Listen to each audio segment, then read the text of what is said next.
Hi అండి, నేను మీ నవ్యాని. Welcome to my channel. మేమైతే పొలానికి వెళ్తున్నాము. ఇది అలుగు పోస్తుంది మా చెరువు.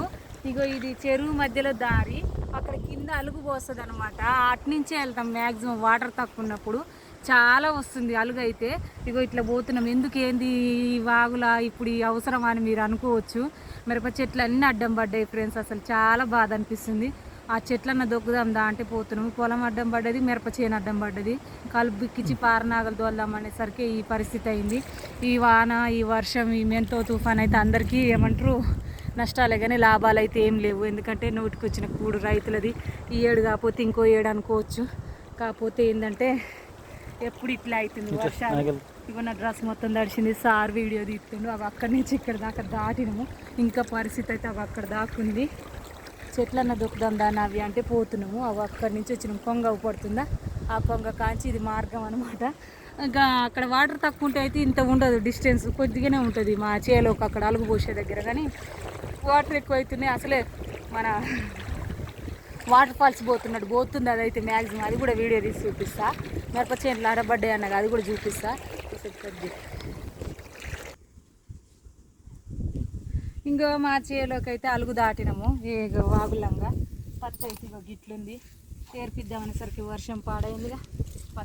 పత్తి కారిపోతుంది. మిరప చేను అడ్డం పడిపోయింది. ఇదైతే కంది చేను, మా అన్నయ్య వెళ్ళదు అది, మాది కాదు కంది చేను. ఇగో చూడండి ఫ్రెండ్స్, మా మిరప చెట్లు అన్నీ అడ్డుపడ్డాయి. అయితే పోయి ఇట్లా దొక్కుదాం అవి అన్నాడు సార్. కానీ ఇది ఏమాగుద్దో ఏం సంగతో. ఎందుకంటే ఇది వంపు, అవి అక్కడి నుంచి దొక్కుకుంటూ రావాలి. ఆ సాలు మొత్తం పడ్డది. కానీ అడ్డం పడ్డాయిగా.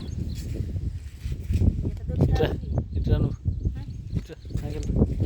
చూడండి ఫ్రెండ్స్ రైతుల పరిస్థితి. ఏ పంట పండించిన రేటు పెద్ద అగలబడి ఉంటలేదు. కాళ్ళు ఏమో నిన్నే జడినాయి బురదలు, మళ్ళా జడుతున్నాయి. పత్యం గారిపోతుంది. మీ సైడ్ ఏమేమి పనులు చేస్తారో, మీ సైడ్ ఈ వర్షాలు ఉన్నాయో లేవో, మీ పత్తి చేలు, మీ మిరప చేలు, మీ ఏమంటారు వరి పంట ఏ విధంగా ఉందో తప్పకుండా కామెంట్ సెక్షన్లో కామెంట్ చేయండి. ఇగో ఇప్పుడు ఈ మిరప చెట్లు అన్నీ దొక్కాలి.